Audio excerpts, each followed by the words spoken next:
তাড়াতাড়ি উঠেন, আপনার আমি বাচ্চা দিব। এই ছোট লোকের বাচ্চা, কাজের লোকের বাচ্চা, তুই একটা কাজের লোক হয়ে আমাকে কুপ্রস্তাব দিচ্ছিস? চুপ চুপ ম্যাডাম, ম্যাডাম আপনার আমি বাচ্চা দিতে পারবো, আপনার আমি বাচ্চা দিতে চাই। দেখ তুই কিন্তু লিমিট ক্রস করে ফেলছিস। তুই কি বলছিস? তোর কি মাথা ঠিক আছে? ম্যাডাম আমার মাথা ঠিকই আছে, আমি সত্যি কথা হইতাছি। আমি আপনারে বাচ্চা দিবার চাই, আমি বাচ্চা দিতে পারবো। চুপ! তোর ওই মুখ থেকে না আর একটা কথাও বলবি না। দাঁড়া, তোকে শিক্ষা দিচ্ছি। এই লিটু, লিটু উঠো তুমি। কি হয়েছে? দেখো না, এই কাজের লোকের বাচ্চাটা আমার সাথে উল্টাপাল্টা কথা বলছে, আমাকে কুপ্রস্তাব দিচ্ছে। স্যার আমি ম্যাডামের কইছি, ম্যাডাম আপনার আমি বাচ্চা দিতে পারবো, আমি কি অসুবিধা বুঝছি। কি বললি তুই? তুই কিনা আমার বউয়ের সাথে কুপ্রস্তাব দিস? স্যার আমার কথা শুনেন, স্যার আমি ম্যাডামের বাচ্চা দিতে পারবো স্যার। বাচ্চা দিবি তাই না? স্যার, কথা তোর এত শুনে- বড় সাহস, কাজের লোকের বাচ্চা তুই আবারও একই কথা বলছিস? স্যার কথাটা শুনেন, স্যার শুনেন, আপনার আমার মারেন না, আমার কথাটা শুনেন। ম্যাডামের তো বাচ্চা নাই, তাই আমি একটা বাচ্চা দিবা চাইতেছি। হ্যাঁ, চাকরের বাচ্চা, তুই আবার ঠিক একই কথা বলছিস। দেখ তুই কিন্তু আমার ধৈর্যের বাঁধ ভেঙে ফেলছিস। আমি কিন্তু এখন তোকে পুলিশে দিব। স্যার স্যার আমার কথাটা শুনেন, আপনি বলেছে বাচ্চা কাচ্চা নাই, আপনারা কত দুঃখ প্রকাশ করেন, ম্যাডাম কত কান্নাকাটি করেন, কিন্তু আমার আর সহ্য হয় না।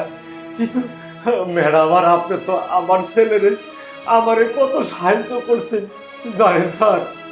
কালকে স্যার আমার ছেলে আর আমার পুতের বউ শুধু একটা বাচ্চা নিয়ে দাঁত খাইতে গেতাছি বাস দিয়ে, হঠাৎ করে রাস্তায় বাসটা অ্যাক্সিডেন্ট করে পড়ে নদীতে পড়ে যা, চটকা মেরে আমার নাতনিটা রাস্তায় বালু মধ্যে পড়ে থাকে, কত চিকিটা পড়তেছে বাবা করে আমি যাইনি।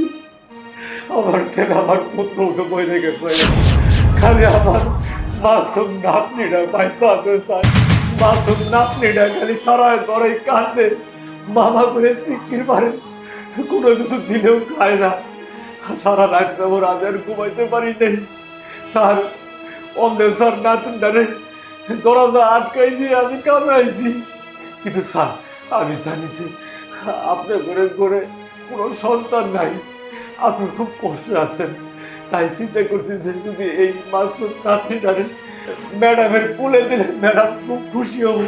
স্যার আমি যে আমার নাতনিটারে আপনার করে দিলাম স্যার, সত্যি করতেছি স্যার, জীবনে কোনোদিন আমার এই মুখ দিয়ে উচ্চারণ করুন না ওই নাতনির কথা।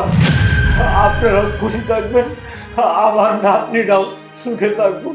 আমি দূর থেকে দোয়া করবো, আর তুই চোখ দিয়ে আমার ইতিম নাতনিটারে দেখবো না। আরে মস্তু কাকা, তুমি এতক্ষণে এটা কি বলছো? আরে কোথায় আমি ভেবেছিলাম তুমি কিনা আমার বউকে কুপ্রস্তাব দিচ্ছ, যার জন্য আমার মাথা খারাপ হয়ে গিয়েছিল, তোমার উপর বাজেভাবে আচরণ করেছি, গায়ে হাত তুলেছি, আর তুমি কিনা বলছো তোমার নাতিটাকে আমাদেরকে দিয়ে দিবে। আমাদের সন্তান নেই সেই দুঃখে তুমি তোমার নিজের নাতিটাকে আমার কাছে দিতে চাও। আরে তুমি এই কথাটা আমাকে আগে বলবে না? আগে বললে কি আর তোমার গায়ে আমি হাত তুলতাম?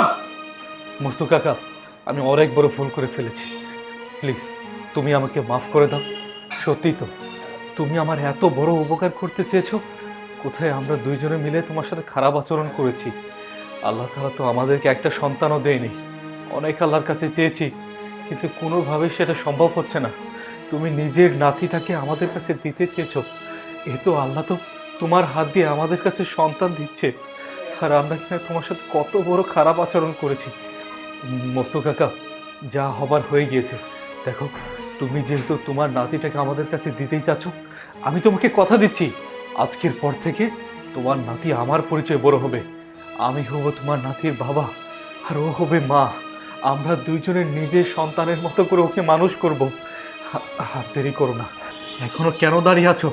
তোমার নাতিটাকে আমাদের হাতে তুলে দাও, দাও না। স্যার স্যার চলেন। চলো তাড়াতাড়ি।